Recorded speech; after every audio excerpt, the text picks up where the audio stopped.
रहस्यमयी गर्भ। 60 वर्ष की उर्मिला शहर के बाहरी हिस्से में अपने छोटे से घर में अकेली रहा करती थी। एक रात शहर में बहुत जोर का तूफान आया। जोर जोर से हवाएं और आंधी तूफान के साथ तेज बारिश होने लगी। उन आवाज़ों को सुनकर कोई भी घबरा जाता, लेकिन उर्मिला घर के सारे खिड़की दरवाजे बंद कर गहरी नींद में सो रही थी। रात के लगभग 12 बजे होंगे कि किसी ने उर्मिला के घर का दरवाज़ा खटखटाया। दरवाजे के खटखटाने की आवाज़ सुनकर उर्मिला की नींद खुलती है। आखिर इतनी रात को कौन आया होगा? उर्मिला जाकर दरवाज़ा खोलती है तो सामने लगभग 26 साल की बेहद सुंदर लड़की को खड़ा देख हैरान रह जाती है। कौन हो बेटा? और इतनी रात को इतने भयंकर तूफान में कहाँ भटक रही हो? चाची, आपने मुझे पहचाना नहीं? मैं आपकी दूर की रिश्तेदार शालिनी। अरे हाँ, बचपन में तुझे देखा था। इतनी जवान हो गई है, कैसे पहचान में आती। लेकिन तू यहाँ क्या कर रही है, और वो भी ऐसी अंधेरी तूफान भरी रात में? उर्मिला की बात सुनते ही शालिनी की आंखों से आंसू बहने लगे। वो फूट फूट कर रोने लगी। ये देखकर उर्मिला को कुछ समझ में नहीं आया और उसने शालिनी का हाथ पकड़कर घर के अंदर आने के लिए कहा। जैसे ही शालिनी घर के अंदर रोशनी में आई, उर्मिला की नज़र उसके पेट की तरफ गई, जिसे देखकर ये साफ पता चल रहा था कि वो प्रेग्नेंट है। अरे, तू तो पेट से है। ऐसी हालत में इतने भयंकर तूफान में आधी रात को बाहर भटक रही है। आखिर बात क्या है बेटा? मुझे सब कुछ साफ साफ बता। क्या बताऊं चाची, ये सब जिसकी वजह से हुआ है उसके बारे में बताने में भी मुझे शर्म आती है। मैंने घर वालों की मर्जी के खिलाफ जाकर एक लड़के से शादी कर ली थी, पर वो शादी के 1 महीने बाद ही मुझे छोड़कर चला गया। छोड़कर चला गया का क्या मतलब? क्या उसके साथ कोई हादसा हो गया? नहीं, उसे कोई दूसरी लड़की पसंद आ गई और मेरी प्रेगनेंसी की खबर सुनते ही उसने मुझे बेसहारा छोड़ दिया। उसके बाद मैं अपने घर गई, लेकिन माँ पापा ने मुझे घर में कदम तक नहीं रखने दिया। तभी मुझे आपकी याद आई। कोई बात नहीं, कोई बात नहीं। तुमने यहाँ आकर अच्छा ही किया। एक काम करो, तुम आराम करो। वैसे भी ऐसी हालत में इतना घूमना फिरना और इस तरह आधी रात को बाहर भटकना ठीक नहीं होता। प्रेग्नेंट औरत को आधी रात को घर से बाहर नहीं निकलना चाहिए। बुरी आत्माएं उस पर अपना असर दिखा सकती है। और इतना कहकर उर्मिला ने शालिनी को एक दूसरे कमरे में जाकर आराम करने के लिए कहा। लेकिन जैसे ही शालिनी अपने कमरे में जाने लगी, अचानक से उर्मिला ने उसे रोक लिया। एक बात बताओ बेटा, तुम्हारा कौन सा महीना चल रहा है? पेट देखकर तो लगता है कि लगभग 6 महीने पूरे हो गए होंगे। उर्मिला की बात सुनकर शालिनी के होठों पर मुस्कुराहट आ गई। चाची जी, अभी सिर्फ 1 ही महीना हुआ है। शालिनी की बात सुन उर्मिला दंग रह गई। उसे समझ में नहीं आ रहा था कि प्रेगनेंसी के पहले ही महीने में शालिनी की हालत ऐसी क्यों थी। लेकिन फिर उसने बात को नज़रअंदाज कर शालिनी को आराम करने के लिए कहा और खुद भी कमरे में जाकर सो गई। अभी कुछ ही घंटे बीते थे कि अचानक से एक बच्चे के बड़े ही अजीबो गरीब बेढंगे तरीके से रोने की आवाज़ें उर्मिला के घर में गूंजने लगी। उन आवाज़ों को सुनकर उर्मिला की नींद फिर से खुलती है। ये अचानक बच्चे के रोने की आवाज़ कहाँ से आने लगी? उसने उठकर चारों तरफ देखा, पर वहाँ उसे कोई नज़र नहीं आया। उर्मिला घबराते हुए शालिनी के कमरे में गई तो वहाँ उसे कमरे की दीवार पर एक बेहद खौफनाक साया नजर आया, जिसे देखकर उर्मिला बुरी तरह से घबरा गई। आखिर ये सब क्या हो रहा है? शालिनी, शालिनी उठो!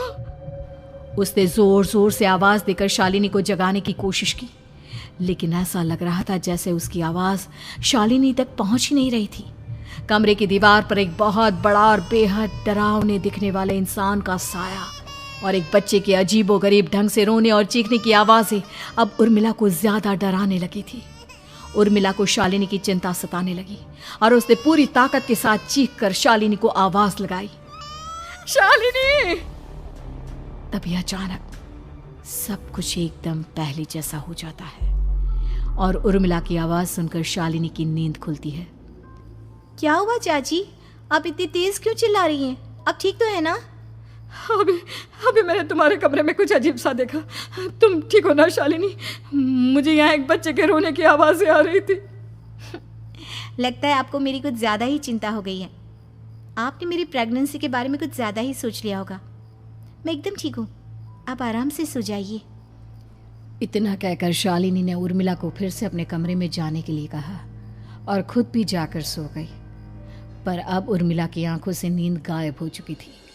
अगली सुबह जब शालिनी उठी तो वो सीधा उर्मिला के पास आई। गुड मॉर्निंग चाची। तभी अचानक उर्मिला की नज़र शालिनी के पेट पर पड़ती है, जिस पर नीले रंग से एक अजीब सी आकृति नजर आ रही थी। शालिनी, ये तुम्हारे पेट को क्या हुआ? मैंने इतनी औरतों को देखा है, ऐसा तो किसी के साथ नहीं होता। शालिनी ने जैसे ही अपने पेट की तरफ देखा तो उसे वहां कुछ भी नजर नहीं आया। चाची कुछ भी तो नहीं है, सब कुछ एकदम नॉर्मल है। आपको क्या अजीब लग रहा है? इससे पहले कि उर्मिला उसके सवाल का कोई जवाब देती, अचानक से शालिनी के पेट में जोर जोर से दर्द होने लगा। वो बुरी तरह दर्द से तड़पने लगी। चाची, चाची। ये सब देखकर उर्मिला बहुत घबरा गई। उसने धीरे धीरे शालिनी के पेट को सहलाना शुरू किया, लेकिन शालिनी का दर्द कम नहीं हुआ। उर्मिला जाकर रसोई से पानी का गिलास लेकर आई और शालिनी को पानी पिलाने की कोशिश करने लगी। ले बेटा, पानी पी ले, तुझे आराम मिलेगा। ले ले। नहीं चाची, मुझे बहुत तेज दर्द हो रहा है। अरे थोड़ा पी ले बेटा। जैसे ही उर्मिला ने शालिनी को पानी पिलाया, उसने देखा कि गिलास में बचा पानी का रंग नीला पड़ गया और शालिनी की आंखें अजीब हो गई। उसके पेट पर बच्चे का एक डरावना चेहरा नजर आने लगा। ये सब देखकर उर्मिला की डर से हालत खराब होने लगी, पर तभी शालिनी का दर्द ठीक हो गया। बेटी, अभी तुम्हारा दर्द ठीक है तो ऐसा करो, तुम थोड़ी देर आराम कर लो। शालिनी को आराम करने के लिए कहकर उर्मिला तेज कदमों से चलकर घर से बाहर निकल जाती है और पास ही रहने वाली एक औरत कालिंदी के पास पहुंचती है।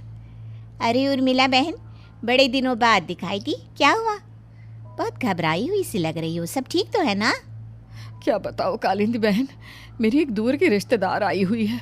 वो पेट से है और उसके साथ ना अजीब अजीब चीजें हो रही है।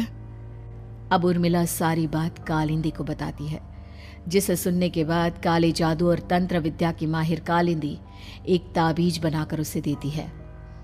बहन, मुझे शालिनी पर किसी बुरी आत्मा का साया लगता है। ये ताबीज ले जाओ, आज रात को 12 बजे उसे पहना देना, फिर सब ठीक हो जाएगा। उर्मिला ताबीज लेकर घर वापस आती है और अब आधी रात के होने का इंतजार करने लगती है। जैसे ही आधी रात होती है, वो नींद में सोई शालिनी को ताबीज पहना शांति से अपने कमरे में आकर अपने पलंग पर लेट जाती है।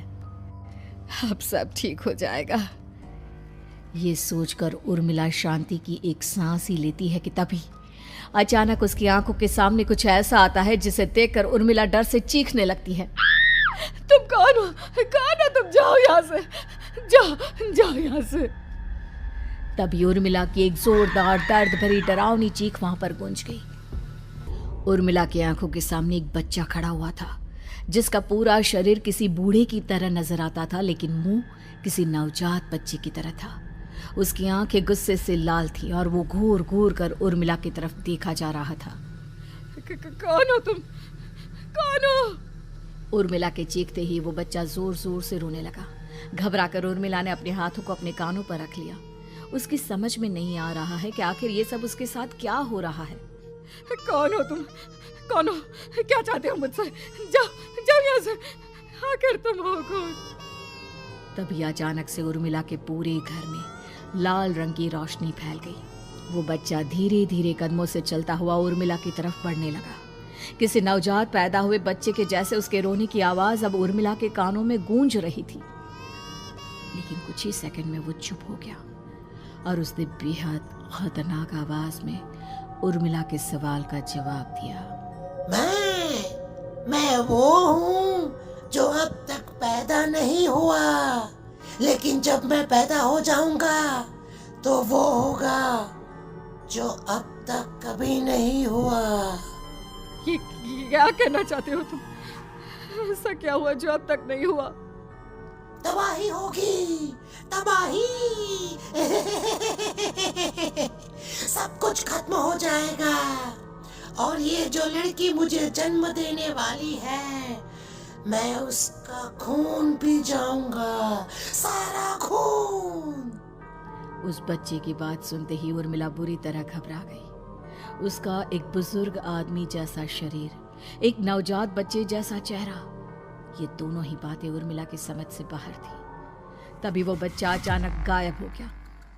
घर का माहौल फिर से पहले जैसा हो गया। लाल रंग की रोशनी भी अब गायब हो चुकी थी। उर्मिला दौड़कर शालिनी के कमरे में पहुंची, जहां वो गहरी नींद में सोई हुई थी, पर उसके गले का ताबीज गायब हो चुका था।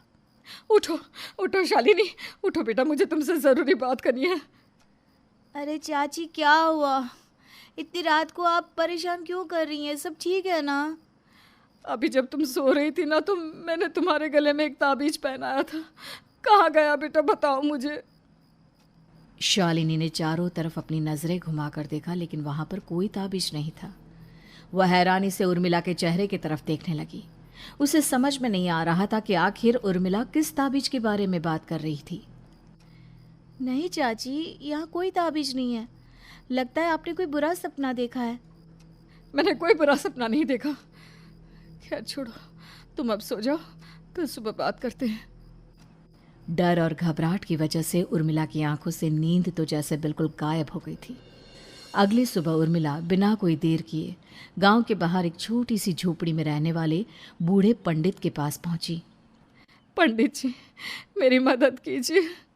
अरे आओ आओ उर्मिला, क्या हुआ? सब ठीक तो है ना?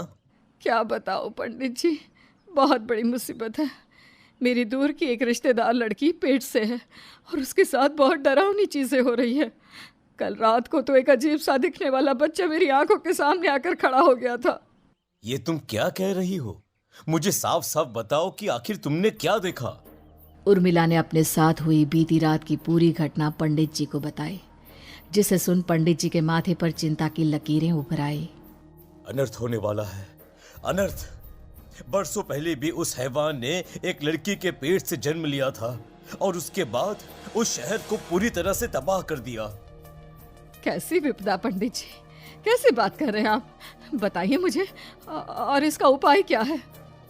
इसका उपाय तो है, लेकिन बहुत कठिन है। हो सकता है कि उस उपाय को करने के दौरान तुम्हारी जान भी चली जाए। मुझे मेरी जान की कोई परवाह नहीं, पर आप जिस तबाही के बारे में बात कर रहे हैं, बस वो नहीं होनी चाहिए। लाखों लोगों की जान बचाने के लिए मैं कुछ भी करूंगी। तो ठीक है, मेरी बात ध्यान से सुनो। बरसों पहले एक भयानक तांत्रिक ने अपनी तंत्र क्रिया के जरिए एक मासूम लड़की के साथ रिश्ता बनाकर उसके पेट से जन्म लिया था। इस तरह से वो अपने जैसे लोगों की संख्या इस दुनिया में बढ़ाना चाहता था। आपके कहने का मतलब है कि शालिनी के पेट से भी उस शैतान को जन्म लेना है, इसलिए उसने उसके साथ ये सब किया है। ठीक पहचाना तुमने। अब मैं तुम्हें एक ऐसा सिंदूर दूंगा जिसे तुम्हें ले जाकर उस लड़की के पेट पर लगाना होगा। क्या ऐसा करने से सब कुछ ठीक हो जाएगा? नहीं उर्मिला, ये सब इतना आसान नहीं। उस लड़की के पेट पर सिंदूर लगाने के बाद तुम्हें उसका पेट काटकर उस हैवान को बाहर निकालना होगा। नहीं पंडित जी, मैं ये सब नहीं कर सकती। मैं भला एक जिंदा लड़की के पेट को अपने हाथों से कैसे काट सकती हूँ? अगर तुमने ऐसा नहीं किया तो कुछ ही दिनों में वो हैवान उस लड़की के शरीर से जन्म लेगा और उसके शरीर के सारे खून को पीकर अपनी ताकत को बढ़ाएगा। उसके बाद वो धीरे धीरे इस पूरे शहर को तबाह कर देगा। यहाँ पर कोई जिंदा नहीं बचेगा। लेकिन अगर मैं उसके पेट को काट दूंगी तो क्या वो जिंदा बच पाएगी? अगर शालिनी को कुछ हो गया तो, अगर उसकी मृत्यु हो गई तो? ऐसा कुछ नहीं होगा उर्मिला, तुम्हें अपने मन को पक्का करके ये काम करना ही होगा। सिंदूर लेने के बाद उर्मिला झोपड़ी से बाहर निकलने ही वाली थी कि तभी पंडित जी ने उसे पीछे से आवाज देकर रोका। उर्मिला, उस लड़की का पेट काटकर हैवान को बाहर निकालना ही काफी नहीं होगा। तुम्हें ध्यान रखना होगा कि ये सब करते हुए उस बच्चे का जो आधा बूढ़े का शरीर है उस पर सिंदूर की एक बूंद भी ना लगने पाए, क्योंकि अगर ऐसा हुआ तो वो तुम्हें और बाकी सबको कच्चा खा जाएगा। पंडित जी की बात सुन उर्मिला की आंखें फटी रह गई और उसके शरीर में डर की लहर दौड़ गई। फिर भी उसने हिम्मत की। ठीक है पंडित जी, मैं पूरी कोशिश करूंगी कि मैं उस हैवान को वहीं के वहीं खत्म कर पाऊं। इसके बाद उर्मिला तेज कदमों के साथ घर वापस आती है। दिन बीतता है, रात का अंधेरा छाने लगता है। शालिनी खाना खाकर सोने चली जाती है और उर्मिला लगातार उसके गहरी नींद में सो जाने का इंतजार करने लगती है, जिसके बाद उर्मिला दबे कदमों से शालिनी के कमरे में पहुंच गई। मुझे ये करना ही होगा। अब उर्मिला ने धीरे धीरे शालिनी के पेट पर पंडित जी का दिया सिंदूर लगाना शुरू किया। उर्मिला के हाथ बुरी तरह से कांप रहे थे। उसके एक हाथ में चाकू था जिससे वो पेट काटने वाली थी। उर्मिला ने एक नज़र शालिनी के चेहरे की तरफ देखा और फिर डरते हुए उसके पेट पर चाकू चलाना शुरू किया। कमाल है, मैं इसका पेट काट रही हूँ और ये आराम से सो रही है। इसे दर्द नहीं हो रहा क्या? तभी अचानक उर्मिला के कानों में बच्चे की रोने की आवाज़ सुनाई देने लगी। उसने घबराकर चारों तरफ देखा पर वहां पर कोई नहीं था। बस रोने की आवाज़ लगातार आ रही थी। उर्मिला बिना रुके लगातार शालिनी के पेट को काटती रही। उसे इस बात का भी ध्यान रखना था कि सिंदूर बच्चे के बूढ़े आदमी वाली शरीर के हिस्से पर ना लगे। कुछ ही देर में वो हैवानी बच्चा उर्मिला के हाथों में था। उसने बड़ी ही सावधानी से उस बच्चे को बाहर निकाला और पंडित जी के कहे अनुसार उसे घर से दूर जलाने के लिए ले गई। पर तभी उसके सामने वही बूढ़े शरीर और बच्चे के चेहरे वाला बच्चा आ गया। अपनी गोद में और सामने भी बच्चे को देखकर उर्मिला हैरान रह गई। मुझे मारोगी? मुझे इतनी हिम्मत कैसे आ गई तुम्हारी? तुम पैदा नहीं हुए हो और मुझे पता है जब तक तुम्हारा जन्म नहीं हो जाता तो मुझे कुछ नहीं कर सकते।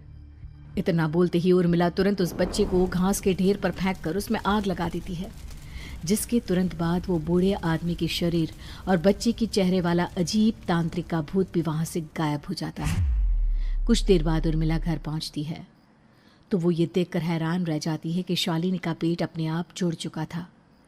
शुक्र है भगवान का और उन पंडित जी का, अब सब ठीक हो जाएगा।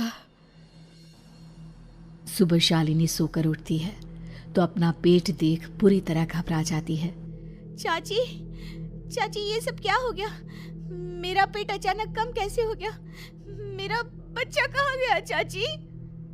बेटी, वो बच्चा नहीं, एक खतरनाक तांत्रिक था जो तुम्हारी कोख से जन्म लेकर सबको मार देना चाहता था। वो पैदा होते ही तुम्हारी जान भी ले लेता, इसलिए मैंने पंडित जी के बताए उपाय से उसका खात्मा कर दिया है। अब सब ठीक है। शालिनी को उर्मिला की बात समझ में नहीं आती, जिसके बाद शालिनी को पूरी बात उर्मिला आराम से समझाती है। अब वो दोनों ही भगवान का शुक्र अदा करती हैं और एक साथ रहने लगती हैं।